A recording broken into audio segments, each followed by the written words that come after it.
Breaking news. The Mahdi figure I debunked in my previous videos has now been arrested on multiple charges. Oh boy, who could have seen that coming? Completely predictable and completely avoidable. Hey, this is Isho bringing you another episode on why running a self proclaimed messiah cult, especially one built around promises of paradise and a personal harem, might not end well. Because when something sounds too good to be true, it usually is. Let's get into it.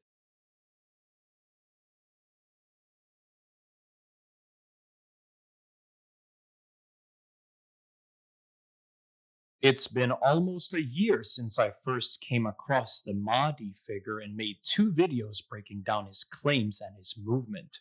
In those videos, I said if you're going to present yourself as a successor to any Abrahamic lineage, you should at the very least have a deep understanding of the traditions you're stepping into. From what's publicly available, it doesn't appear that Al Mahdi, also known as Abdullah, has engaged seriously with a broader range of religious or historical texts, whether that's Hindu or Buddhist scriptures, the Book of Enoch, Gnostic writings, or other comparative material. Instead, what we're seeing follows a very familiar pattern: a self proclaimed prophet figure building authority, drawing in followers, and creating a narrative around themselves. If you haven't seen it yet, you can check out his channel at The Mahdi Has Appeared, all one word. Now, let's take a closer look at what's actually happened.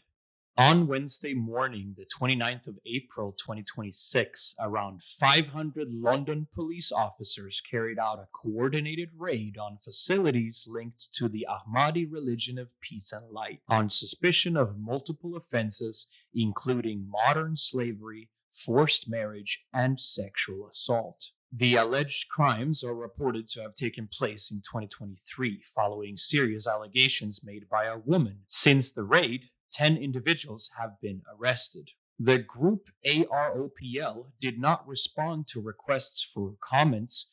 However, a lawyer representing them told The Guardian, "Our client has no comment other than to say that any wrongdoing is vehemently denied." Those arrested include two American men and one woman, two Mexican men, a British man, an Italian woman, a Spanish man, a Swedish woman, and an Egyptian man, according to police reports. It is reasonable to assume that the Egyptian individual referenced may be Abdullah himself, given his known background and origin. So the real question becomes, why does this happen and how does it happen? To answer that, we need to take a closer look at both the belief system and the structure behind it. Back in Season 2, Episode 1, A Special Message to the Christians Around the World, I addressed the claim of Abdullah presenting himself as a Muslim messiah or Mahdi figure. In that episode, I argued that if you compare Islamic teachings with earlier Abrahamic traditions, there are clear theological and doctrinal conflicts that can't simply be brushed aside. I compared the teachings attributed to Christ with those attributed to Muhammad, highlighting the contrast between principles like turn the other cheek and Islam's behead those who insult Islam. That contrast raises serious questions about compatibility. One teaches peace, the other death. I also touched on the treatment of women. How, in theory, there are claims of human rights and protection, but in practice, across different contexts, there are well documented cases where women experience restriction, pressure, or inequality. The gap between doctrine and lived reality is worth examining critically. From a comparative standpoint, early Christian figures like Christ, John, Peter, and the disciples present a framework that differs significantly in tone and method. Yet some argue that Islam is compatible with Christianity because the Quran references earlier scriptures. The question then becomes, is referencing the same figures the same as continuing the same message? In episode 2, Debunking Religions and Prophets, Who Was Without Sin, I went further, comparing major prophetic figures across traditions, their actions, their moral consistency, and the consequences of their leadership. When placed side by side, these figures don't all align equally with the standards they preach. The problem arises when we put Muhammad into the equation. He broke all the rules a normal Muslim have to follow. He caused more grief and damage than Moses did. He tortured people for treasure, for revenge, and he almost died getting poisoned in Khaybar. Just like Isho warned when I was alive last time, there will be wolves in sheep clothing. There will be people claiming to be Messiah. They will deceive many. They will reject or alter Christ's message, practically Antichrist behavior. Interestingly, the Quran itself instructs followers to pay attention to those who preserve earlier scripture, people of the Torah and the Gospel. This puts Abraham, David, Solomon, and Christ above Muhammad, since the Quran instructs Muslims to listen to the Gospel or Torah.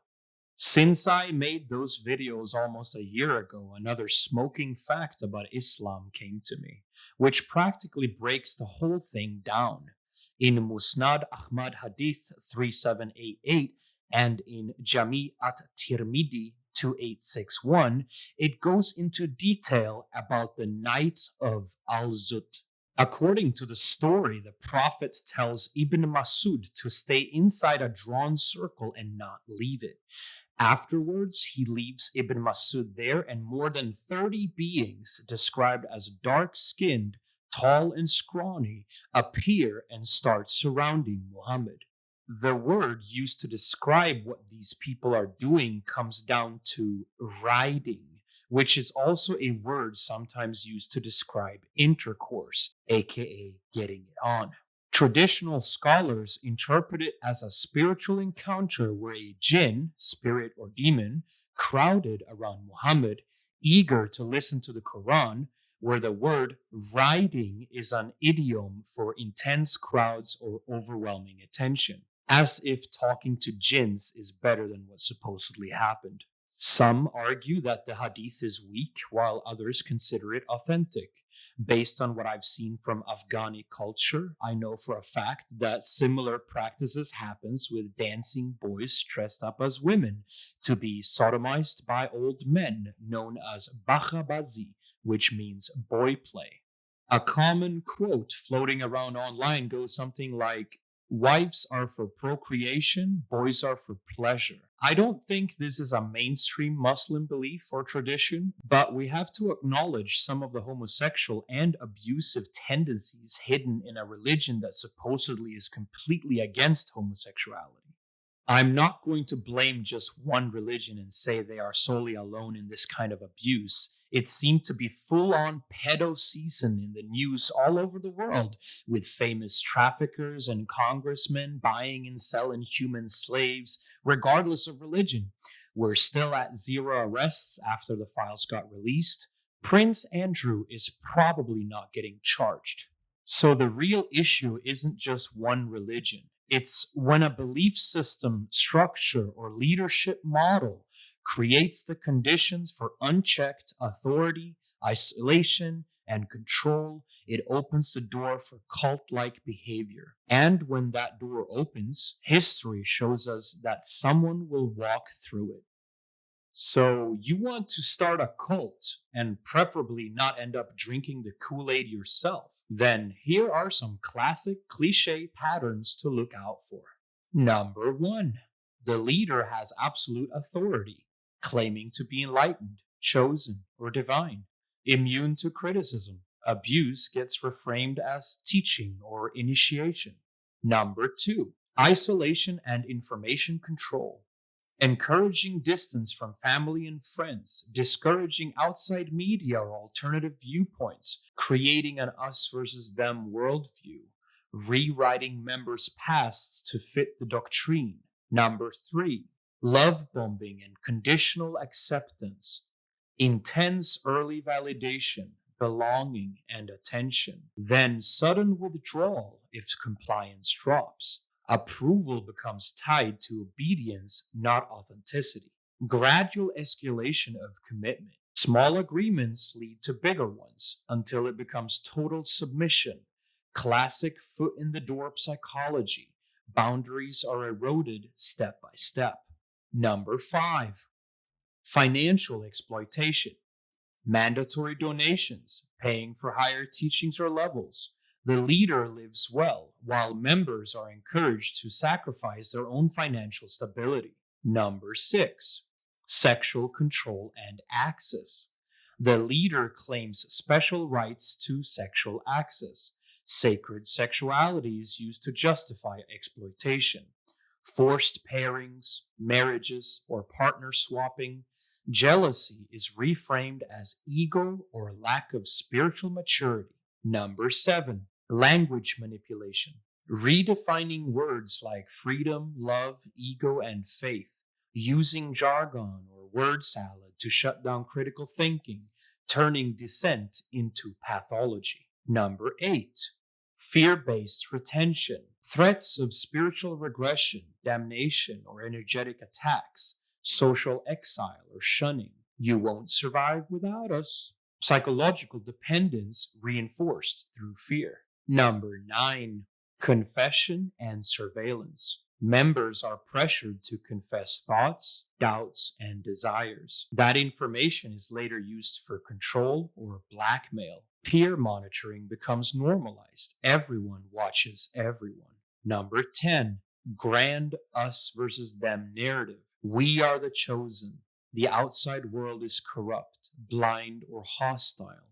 The group has a mission to save humanity. Number 11, reframing suffering as growth. Abuse becomes initiation. Exploitation becomes ego death. Exhaustion becomes transformation. Number 12, constant instability. Rapid shifts in rules and expectations, alternating praise and punishment, emotional highs followed by degradation. Number 13, hierarchy and inner circles, layers of initiation, inner circles with special privileges, including access to the leader. Members compete to become the perfect student. Number 14, exit penalties and reputation control.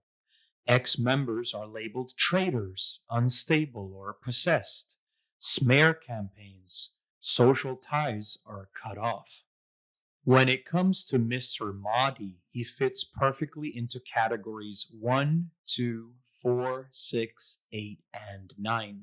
Reports point to forced marriages, sexual misconduct, slavery dynamics, coercion, authority claims, and isolation of members.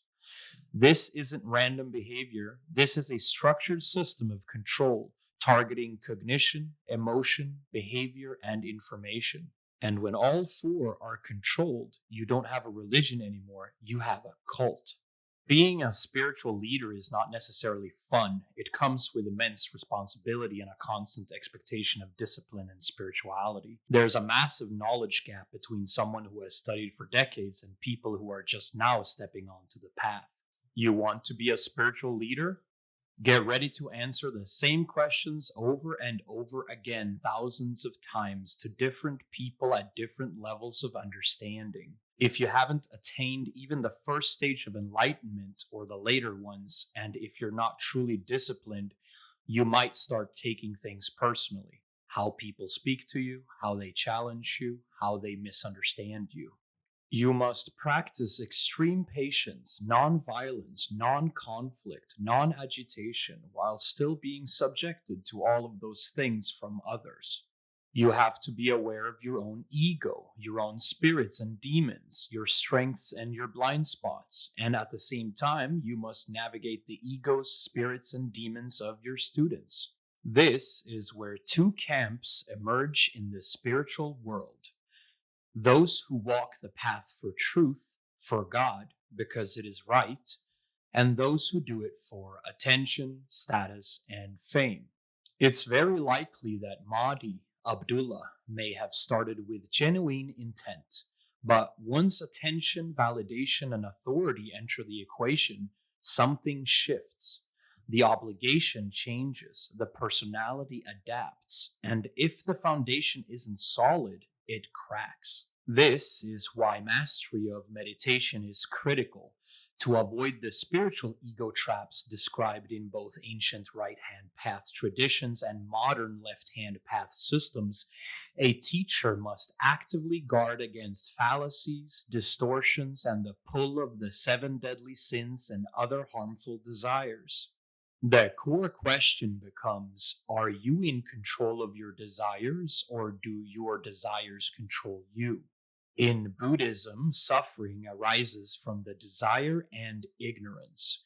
If you cannot distinguish between lower ego cravings and higher spiritual intention, then you're not leading, you're reacting. At that point, you're closer to a robot automaton executing impulses rather than a conscious being. That's why I said in my earlier video to the Mahdi guy, it would probably have been safer if you aligned yourself with Buddhism, because the kind of cult behavior that followed was entirely predictable. And this pattern isn't limited to organized groups. You see it online, in social circles, in everyday life. I'm not even talking about the specific allegations here, but about how people justify harmful behavior when they believe there are no consequences. The same way people commit violence in the street and walk away unpunished, lack of consequences reinforces the cycle. It conditions the mind into thinking this is acceptable. One of the most recurring problems in any spiritual school is the gradual erosion of boundaries and morality. As awareness increases, discipline must increase alongside it. Otherwise, that awareness gets hijacked by ego or other lower demons. The goal of spiritual development is not to indulge every impulse, it is to gain control over them, to restrict the chaotic, reactive personality so that real freedom can emerge. Because real freedom is not the ability to do whatever you want, it is freedom from the compulsion to do what you don't want. Just because you can do something doesn't mean you should. Just because you can get away with something doesn't mean it aligns with truth. To be spiritual is to be aware and conscious intentionally. I don't hurt people not because I'm forced not to, but because I understand the continuity of consciousness. Who I am, who I was, and who I will be are not separate. Harm loops back. What you do to others, you meet again from the other side. If Abdullah failed to grasp this or ignored it, then what followed is not surprising. He didn't fall because of external forces. He fell into a classic domination, power, and control trap without having actually achieved any genuine enlightened states. For one to enter into the heavenly state and kingdom, they must be like children. This doesn't mean to be immature, but rather open, creative, expressive, happy, and truly free in their discipline. The Mahdi looks so serious and far from a child. He looks like an adult trying to start a war. The ego can imitate wisdom. It can imitate charisma. It can even imitate spiritual insight. But if the ego is still in control, the outcome is predictable. Cult behavior follows. Roughly 10 years ago, I met a man selling jewelry at my local mall. He introduced me to the Fourth Way, a relatively modern theosophical movement based on the teachings of George Gurdjieff. You could simplify it as a kind of watered down mental alchemy, drawing from older right hand path and Eastern traditions. He asked if I was interested in joining. At the time, I didn't have much going on, so I considered it. One thing led to another, and I ended up joining the group and attending their scheduled sessions. Because I lived far away and had to commute by train, they allowed me to stay at their school and sometimes at their house so I could participate more consistently. They were living almost off grid. They chopped down their own firewood, grew their own potatoes and vegetables, and everyone had some kind of role or responsibility. Their main income came from selling jewelry, and they were registered as an association or fund. So I got to experience a completely different lifestyle, away from the chaos of modern society, living with a group of devoted mindfulness practitioners. During sessions, we would read from books by Gurdjieff or his students like P.D. Ouspensky, who in turn were influenced by figures like Helena Blavatsky. Everyone would take turns reading aloud, and afterwards we would discuss the material. Outside of sessions, most of the day was spent doing practical work and chores. The boiler needed firewood, meals needed cooking, dishes needed washing. It was simple. Everyone contributed to maintaining the communal space. But you might think this sounds too good to be true. Well, maybe. After about 2 weeks, I decided to research the group. I looked up everything I could find online, like forums, discussions, or anything about both the international organization and the local branch. That's when I found a news report about a former member from 15 to 20 years earlier. In the article, he described his time in the group as the worst cult experience he had ever had. He claimed the rules, the language exercises, and the behavioral expectations had stripped away his freedom to be himself. He felt coerced, manipulated, and said he regretted spending 5 years there. In the same article and across various forums, there was also allegations of sexual misconduct involving members and even the teacher. One claim described a dynamic where a student believed they were chosen for intimacy, creating a distorted teacher student relationship. The detail that stood out for me was the teacher was 70 plus and the student was around 23. Now, while I was there, I didn't personally witness anything like that. But something else stood out, and in some ways, it was more unsettling. The atmosphere, the way people interacted, the way they thought and spoke. The rules were extensive. You could describe it as a constant, structured, ego killing process. You were not important. Your opinions weren't important. Even your words weren't important. The teacher and the texts were positioned as the gateway. Without them, enlightenment was not accessible. One of the more extreme rules, no one was allowed to use first person pronouns except the teacher. Somewhere along the line, the group had adopted a linguistic exercise inspired by Aleister Crowley, a form of ego negation through language. Students had to refer to themselves as this person, this student, or if permitted, by their own name. This led to some genuinely bizarre and at times unintentionally funny conversations. People actively struggled to avoid saying I, replacing it with third person phrasing. The idea is that this can weaken ego identification and increase awareness. And sure, I can see how 5 years of that constant linguistic self monitoring, role play or LARPing, and behavioral restriction could become exhausting if you weren't fully aligned with it. One thing I did notice, though, was that there wasn't any urgency, no pressure to awaken faster. It followed more of an old Zen style discipline. Be aware of being aware at all times, or you get corrected. Metaphorically speaking, with the wooden shtick. The news article had labeled the group the country's most dangerous cult. Dangerous? Maybe, to the ego, to comfort, to identity. But the people inside seemed to want it, or at least believe they needed it. So, how did I leave? At one point, the teacher scheduled a conversation exercise between me and another student. The format was simple. One person speaks for half the time, then you switch. It seemed like a test, maybe of awareness, memory, or presence. Afterwards, the teacher asked the other student what we had discussed. She couldn't remember.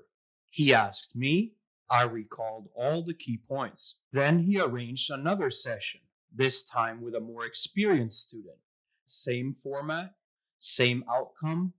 Afterward, that student also couldn't recall the conversation. When the teacher saw that two long-term students failed the recall test, but I, a newcomer, did not, something shifted. He didn't explicitly tell me to leave, but he gave me a nudge.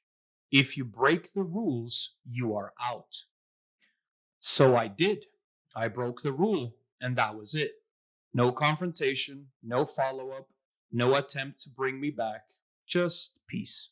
Having gone through a cult like environment myself, I can understand, at least in part, what was happening inside Mr. Mahdi's group. In the fourth way group, no one yelled at you or physically harmed you for doing something wrong. They corrected you calmly, directly, but those students had spent months, even years, practicing ego negation. They had built a baseline of awareness and discipline.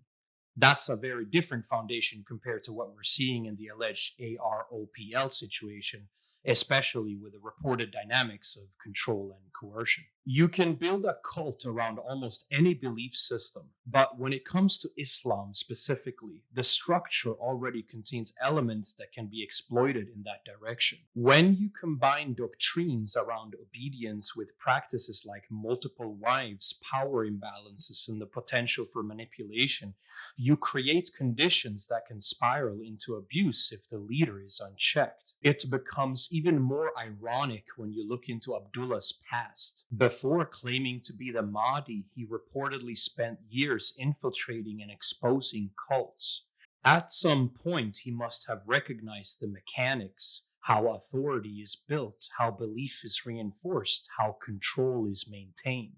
And then he used it. He built a following that claimed he could hide the moon, heal cancer, resurrect the dead, and perform miracles. Yet somehow he couldn't foresee law enforcement swatting his properties. That contrast matters because discernment isn't just about sounding spiritual, it's about seeing clearly. From my own experience, I've had moments where I perceived patterns ahead of time in symbolic visions or intuitive frameworks, practically predicting the future. I saw COVID-19 before it even started. 3 lines marked A, B, and C. The people who wanted to die went into line A and jumped into a pit. The people who had to make a choice went into line B, and people who could see, they were in the C line. What matters is this. If you claim divine authority, prophetic status, or spiritual leadership, your perception should reflect clarity, not delusion. After reviewing several of Abdullah's videos, I didn't find consistent, verifiable prophecy or meaningful foresight. What I saw instead was someone who may have reached a certain psychological or gnostic peak, but lacked the depth to distinguish between truth, distortion, and inherited narrative. That's a dangerous combination. What you end up with is something closer to a televised evangelism mixed with unchecked authority, a preacher archetype taken too far. And the reason it works is simple. People are uninformed, they are searching, they want meaning. That makes them vulnerable to confidence, certainty, and spiritual language, especially when it's delivered without critical examination. And that's where the real difference lies. For me, truth is first. Honesty comes second. Service and helping others comes third. The reward isn't money, status, or control. It's seeing someone genuinely wake up, seeing them regain clarity, direction, and autonomy, giving someone the tools to pull themselves out of a hole they didn't even know they were in. That's the great work. If you're serving truth, real truth, it won't make you rich. It won't make you popular. It will not go mainstream.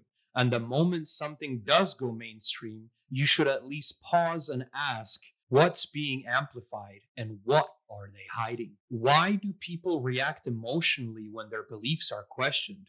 Why does disagreement feel like a threat? Because a convincing lie often feels stronger than an uncomfortable truth. It is easier to fool people than to convince them that they have been fooled. When it comes to religion, history, and doctrine, most people are operating on inherited frameworks they've never deeply examined.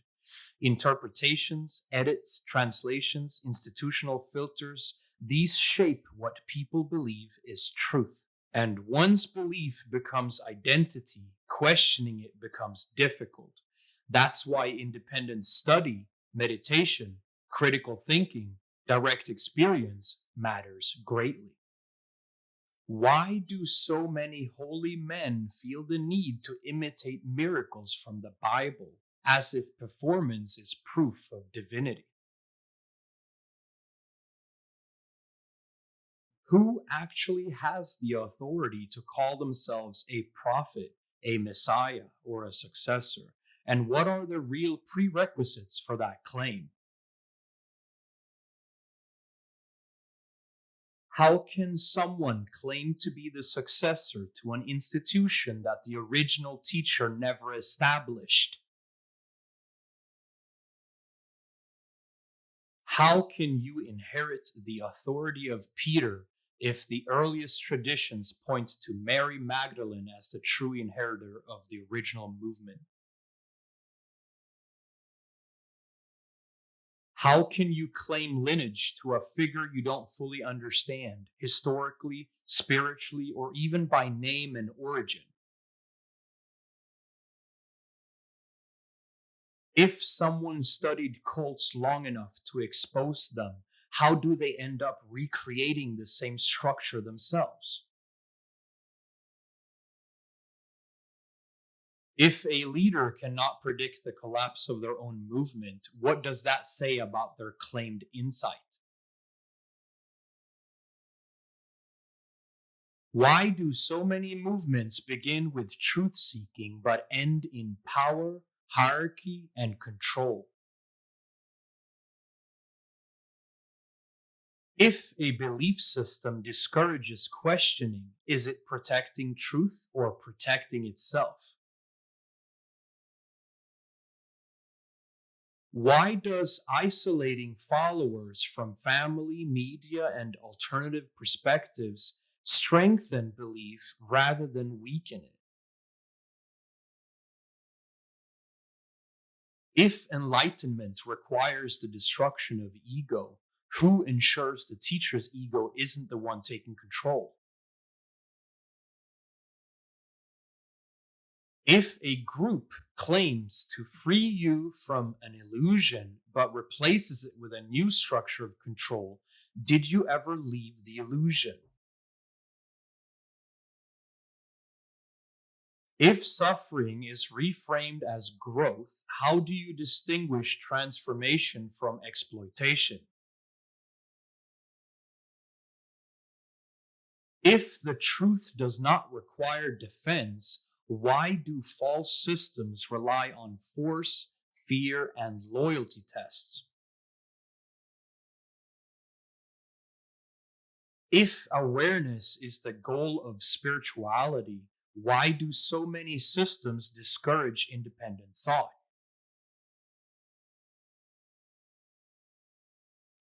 Truth can often be stranger than any fiction.